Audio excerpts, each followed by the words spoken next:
The purpose of this video is to show an option for controlling roots and making sure they don't damage our hardscapes as an alternative to cutting a tree down. As you can see, I've got a very big tree in my front yard, a willow, and of course I'm concerned about root damage. I don't want to cut the tree down. First, it keeps my house cool in the summertime, and second, one of my neighbors took a big tree out and she says it was a catastrophe. The crew came in and ruined all kinds of utilities. And third, even after I pay someone $300 or $500 or $800 or $1,000 to take this tree out, and then it has to be re-landscaped. I have a second tree, which is this small oak tree, which is even closer to the house. It never should have been planted here, but here it is. And so, in addition to protecting the hardscape along the driveway, I'm going to be installing root barriers along the front of the house.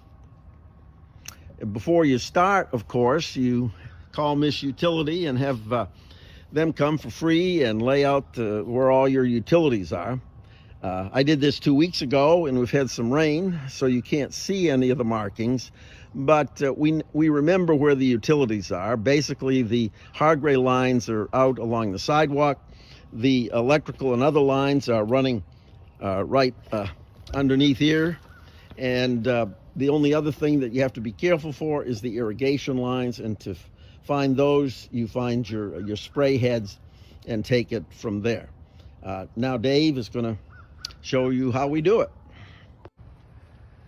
Good morning, my name's Dave Moss. I'm here to help Jim install root barrier to protect his hardscape material from lifting and cracking by tree roots.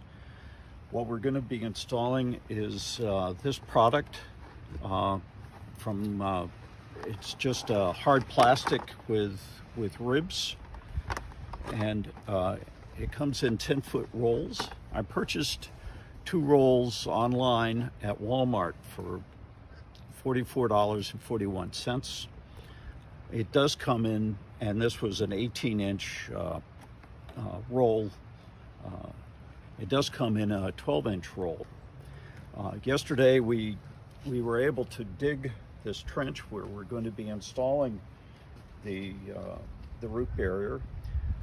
We found that the trench is about 6 inches in width. We found that once we got down to about a foot in depth, there were no roots, and the digging got too hard. So we think that a 12-inch root barrier would suffice.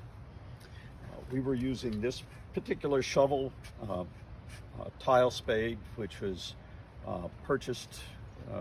Jim purchased it at Tractor Supply, and it's also available at Lowe's. That just narrows the trench that can be dug. Yesterday we laid out the plastic, we pulled up the sod, set it aside, dug the trench, and we've installed the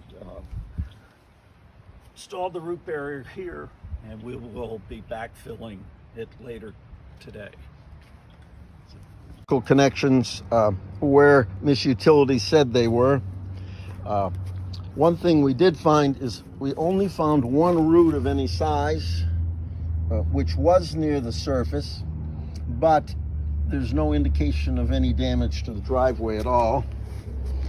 We basically found no roots down further than about 8 inches because there simply is nothing down there. The conduit for the cable is well below 18 inches. Wherever there was the possibility of a utility of some kind, I basically dug down most of the way with a trowel just to make sure we didn't do any damage to the lines. Because we're not finding any roots under about 8 inches, we've decided to only go down 12 inches with the material. This is